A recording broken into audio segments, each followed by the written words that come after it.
Good morning, dear students. Welcome to the English Canvas. I hope you all are doing well and ready to dive deeper into the poetic brilliance of the tower. In our last session, we began exploring this powerful piece together. So, today we will continue with the remaining lines and uncover the layered meanings and the imagery that make this poem so unforgettable. So, make sure you have your notebooks ready and your minds open because we are not just reading, we are experiencing literature. And don't forget to like the video if you find the class helpful. Share it with your friends and classmates and subscribe to the channel for more enriching sessions. So, let's begin the class. Goodfellows shuffled cards in an old bond. So here, Yeats, Yeats invokes a mythical folklore like setting where a group of friends is gathered in an old barn. Barn is basically enclosed courtyard, often of a castle or a tower in Irish architecture. So they are playing cards. They are shuffling the cards. This is a casual and ordinary scene. And when that ancient ruffian's turn was on, so the focus now shifts to an ancient ruffian here, uh, an old and possible natural figure. His turn in the game introduces a moment of enchantment and danger. This man is no ordinary player. He represents mystery, magic, and even fate. He so bewitched the cards under his thumb. So this line suggests suggests an illusion. This man has a magical ability to manipulate the reality under his thumb.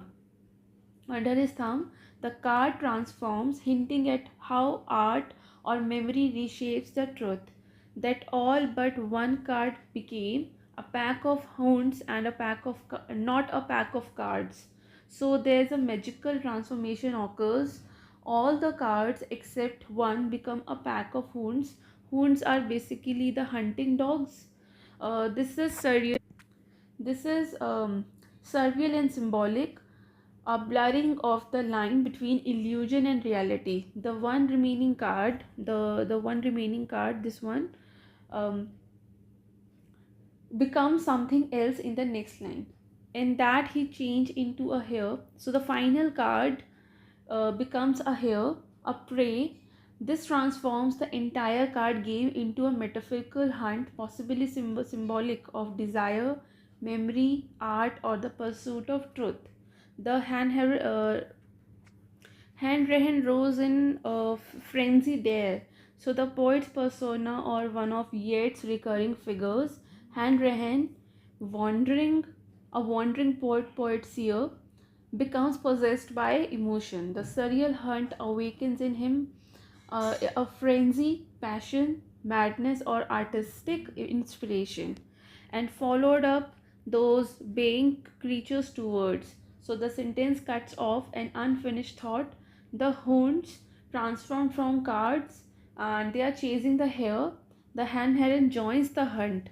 जो Hunt था उसको join किया hand हेरन ने and driven by compulsive force. So this may symbolize the poetic journey, which is an obsessive pursuit of beauty, truth, and youth, or even an escape from reality into myth, right? Now the next stanza is, oh, towards I have forgotten what, enough. So Yeats begins with a sudden interruption. He seems to forget what he was about to say. Then he pulls himself back and saying, enough. So this line reflects a moment of mental distraction or emotional overload. The poet is overwhelmed and decides to shift his focus. I must recall a man that neither love. So he now shifts his attention to a man from the past, someone who was unaffected by love. So the poet remembers someone who didn't find happiness or peace in love, right? Nor music nor an enemy's clipped ear. So this man wasn't moved by music either, nor did he find joy in revenge, even when he harmed his enemy.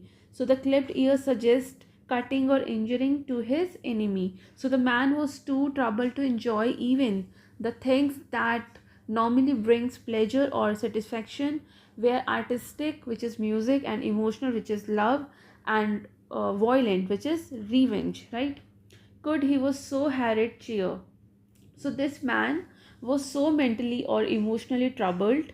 Harried का मतलब होता है troubled, that nothing could make him happy. He was in a constant state of distress or pressure beyond the reach of ordinary joys.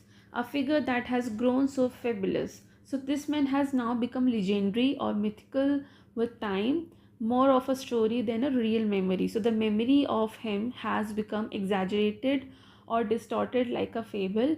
His real identity is fading. There is not a neighbor left to say.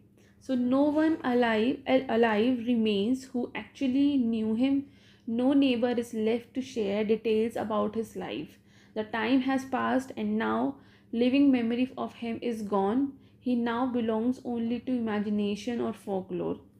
When he finished his dog's day, so the dog's day, Dog's Day here refers to a life of struggle or suffering. No one knows exactly when his difficult life ended. So his death, like his life, passed unnoticed, uncelebrated, and perhaps even unloved, right? An ancient bankrupt master of this house. So he was once the owner of this house, likely the tower itself, but he had lost everything financially and emotionally. He is bankrupt now, so he is described as old as and ruined, a symbol of decay.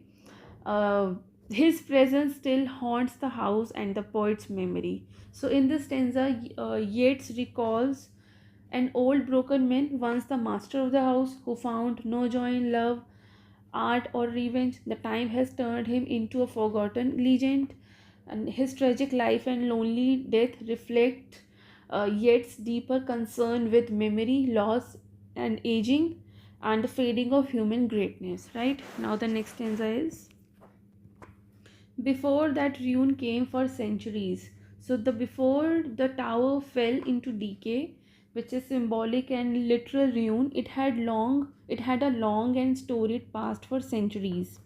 Rough men at arms, cross gartered to the knees. So rough, strong soldiers, likely medieval warriors, used to wear protective gear, cross gartered up to their knees, so indicating their readiness for the battle, or shod in iron, climbed the narrow stairs. So these warriors wore iron boots or iron armor, and ascend the narrow spiral stairs of the tower. It shows the historical grandeur and military presence the tower once had. And certain men at arms there were. So among these soldiers, some specific some specific ones stand out, perhaps due to their action, personalities, or fates, whose images in the great memory stored. So the memories or spirits of these notable soldiers are preserved in what Yeats called the great memory, right? Possibly referring to collective memory, cultural memory, or even ancestral imagination, right? Come with loud cry and panting breast. So these memory or possibly ghosts appeared vividly and intensely, as if alive with cries and breathless excitement, hauntingly lifelike, to break upon a sleeper's rest. So they are so powerful and disturbing that they interrupt sleep. Perhaps Yeats' own dreams or the dreams of anyone who stays in the tower, while their great wooden dice beat on the board. So the image concludes with the sound of dice, possibly a reference to fate or old time games, clattering on a board, which symbolizes not just play but chance, risk, and the echo of the past life, right? So this stanza captures Yeats' deep connection to history, memory, and the symbolic weight of the tower as a place where past, present, reality, and dream blur. Right? Now the next stanza is: As I would question all, come all who can. So the poet invites everyone here, living or dead, real or mythical. मतलब वो हर हर किसी को बुला रहा है, जो जिंदा है उसको भी, जो मर गए उनको भी, जो रियल है उनको भी, जो माइथोलॉजी में उनको भी, to come forward because he has question to ask them. Come old, necessitous, half-mounted men. So he calls even the poor, worn out, half-crippled men who have suffered in life, and bring beauty's blind, rambling celebrant. So bring along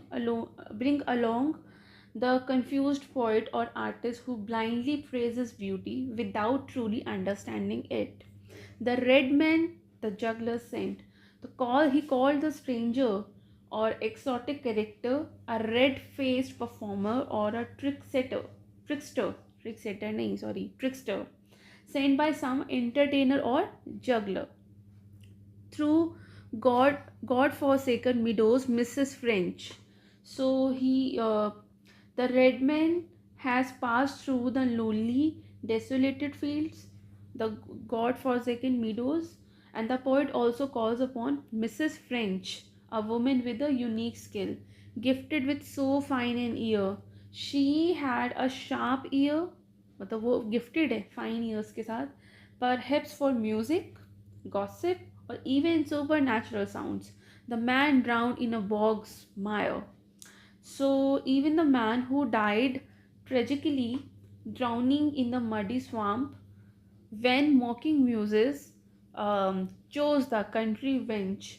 So, this may suggest that when the muses, symbols of artistic inspiration, chose a simple country girl to inspire, they ignored or mocked more serious or tragic figures like the drowned men, right? So Yeats is summoning a wide range of figures: broken soldiers, wandering poets, outcasts, tragic victims, and mythic or supernatural characters, because he wants to question the history and the soul of Ireland. So this stanza mixes with the mythical with the real and the tragic with the absurd, and showing how history holds space for all, right? Now the next stanza is: did all old men and women, rich and poor? So Yeats wonders whether everyone who lived or visited the tower in the past, regardless of wealth or social status, shared the same feelings he does now, right? Who trod upon these rocks or passed this door. So he is referring to those who physically walked the same ground and or entered the same door of the tower, right? Linking which links the present with the memory laden past, whether in public or in the secret reach. So he questions whether they too experience anger about aging, whether openly or kept hidden within, right? As do I now, as I do now against old age. So he questions कि वो भी मतलब उनके अंदर भी ये ageing को लेकर गुस्सा था या फिर नहीं था, right? So here actually Yeats confesses his own frustration and emotional struggle with getting old, feeling trapped, helpless, and even betrayed by time. But I have found an answer in those days. So he sees a response in the eyes of others, perhaps young people or those who help, who represent the memory, passion, and inspiration that are impatient to be gone. So basically, these eyes suggest restlessness and a desire to move on, possibly a metaphor for the soul's yearning for transcendence or fleeting nature of life and youth, right? Go therefore, but leave Hanrehen. So basically, he realizes these restless spirit or energies, telling them to go, but pleads for the mythical Hanrahan to stay. So he is, it is a recurring character. He is a recurring character in Yeats' poetry, symbolizing poetry, inspiration, passion, and memory. Right? for I need all his mighty memories. So Yeats wishes to retain his memory, this character's memory, those rich with intense emotion, beauty, youth, and artistic vision. So these memories are what help him endure old age and remain connected to his poetic self, right? Now the next stanza is old lecture with a love on every wind. So the speaker refers to Hanrahan, to a recurring symbolic character in Yeats' poems, as a lustful old man who had lovers wherever he went, blown about by every whim like the wind, right? Bring up out of that deep considering mind. So the speaker commands him to reflect and reveal the insight he has gathered from his long and intense thinking of or experience, all that you have discovered in the grave. So here this line implies metaphorical graves, the deep, hidden, and painful lessons from the love, loss, and human experience. It might also suggest that with age, Hanoran has come close to death, and thus possesses hidden wisdom.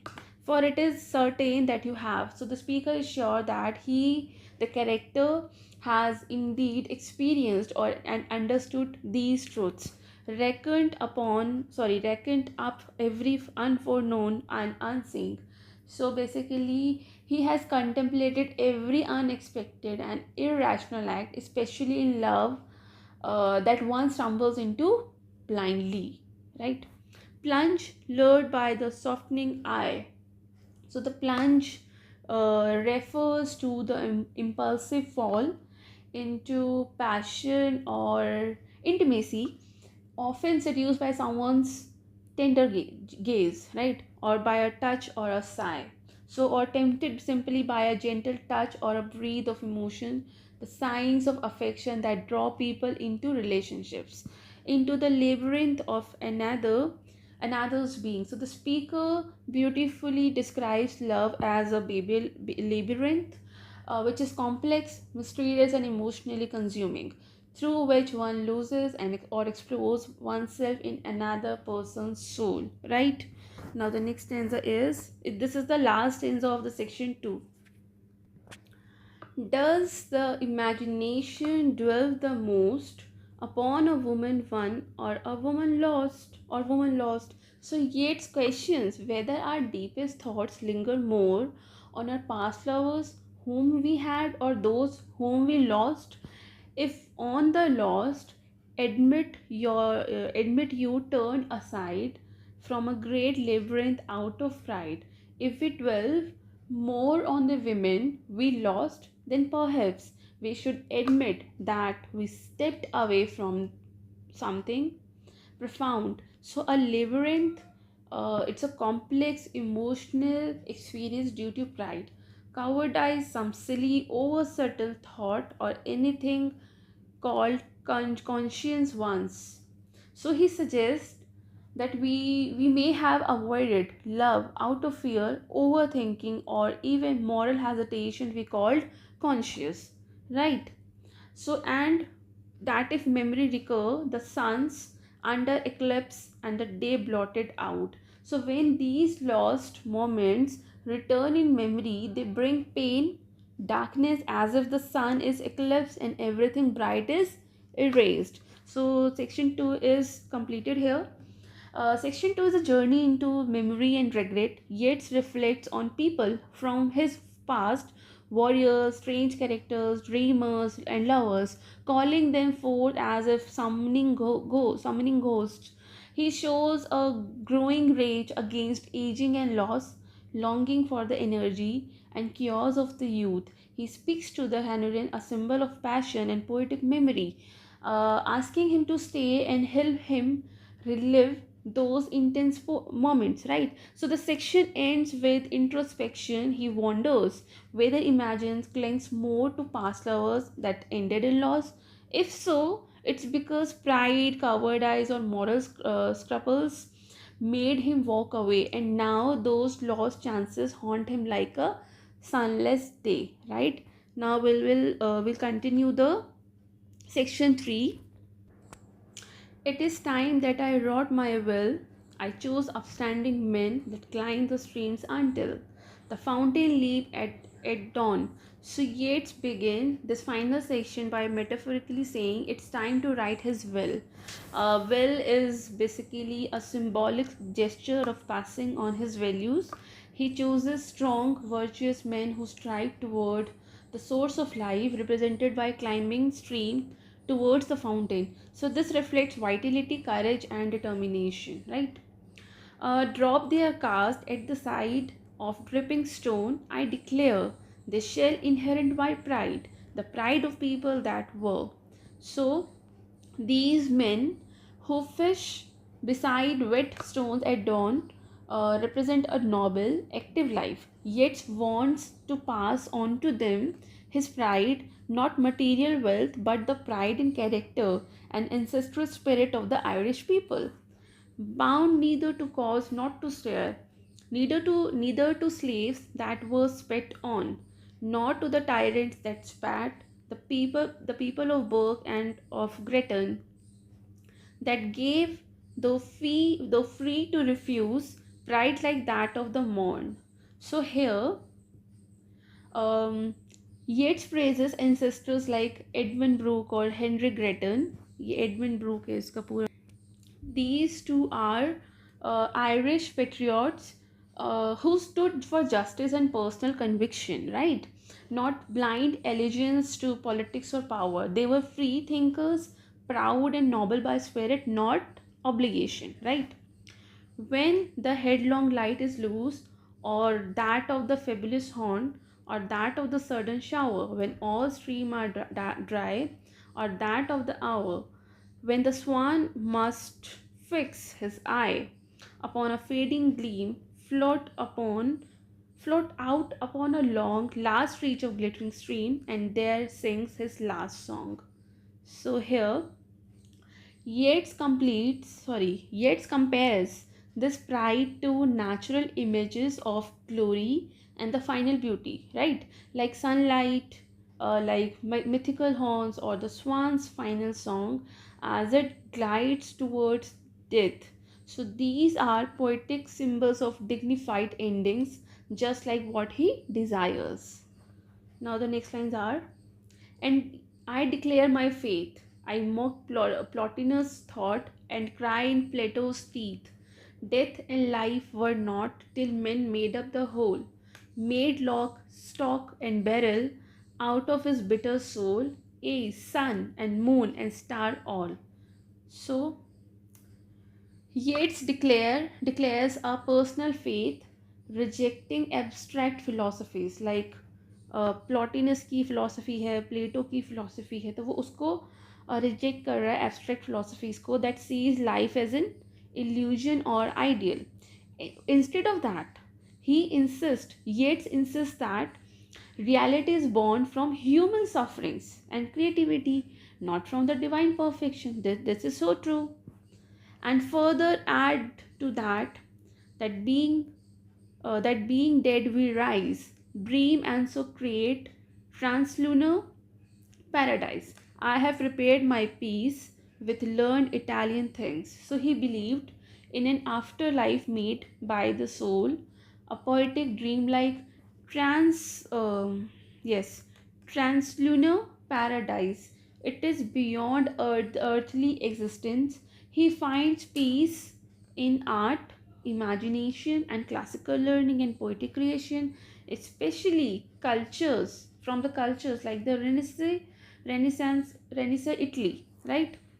And the proud stones of Greece, the poet's imaginings, and the memory of love, memories of the words of women, all those things whereof man makes a superhuman mirror resembling dream. So here, yes, Yeats finds value in art, ancient civilization like Greece, memories of love and women's voices, women's voices, all contributing to superhuman dream, right? um this superhuman dream basically superhuman dream basically a vision beyond ordinary life that reflects human greatness. Now the next stanza is, as at the loophole there, the draws chatter and scream, and drop twigs layer upon layer.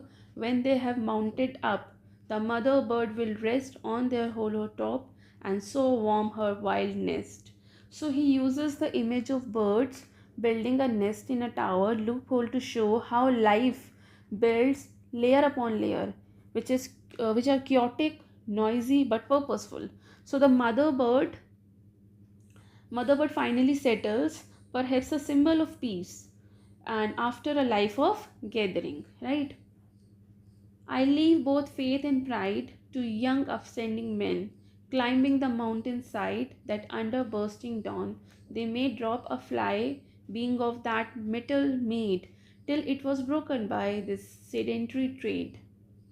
So Yeats again bequeaths his faith and pride to younger, active generations, right? And these men are meant to be strong and full of life, unlike his own later years, marked by sedentary reflection and aging, right? Now I shall make my soul, compelling it to study in a learned school, till the wreck of body, slow decay of blood, testy delirium, or dull decrepitude, or what worse evil come. So here Yeats vows to discipline his soul, focusing on inner wisdom even as his body declines. He prepares himself spiritually through study and reflection as physical deterioration begins, right? The deaths of friends or death of every brilliant eye that made a catch in the breath seem the clouds of the sky when the horizon fades, or or a bird's sleepy cry among the deepening shades. So this is the last a few lines of this poem. Here we can see that W.B. Yeats hopes the death, loss, and the fading beauty. He hopes for all the painful things will appear as natural and gentle as evening clouds, the clouds of the sky, the evening clouds, or a bird's cry, a bird's sleepy cry at twilight, a quiet poetic acceptance of mortality, right? So in this final section, section 3, Yeats contemplates legacy, death, immortality of the soul through imagination and poetry. He rejects abstract philosophy in favor of human creativity, memory, and pride rooted in culture and poetic achievement. Facing old age, he seeks peace not in religion but in the sublime beauty of art, myth, and personal memory. He imagines death not as an end but as a passage into a dreamlike translunar paradise. So यहाँ पर ये poem ख़त्म हो गई है. As we conclude today's exploration of Yeats' invocative poem The Tower, particularly section 2 and 3, we have seen how wrestles with memory, old age, lost love, and the haunting beauty of imagination. His language is intricate yet deeply emotional and full of contradictions, introspection, and wisdom that only time can offer. In our next class, we will dive into another powerful poem by W.B. Yeats, continuing our journey into the depth of modernist poetry, symbolism, and Yeats' timeless philosophical concern. Until then, keep reading, keep questioning, and let poetry be the mirror to your soul. Thank you.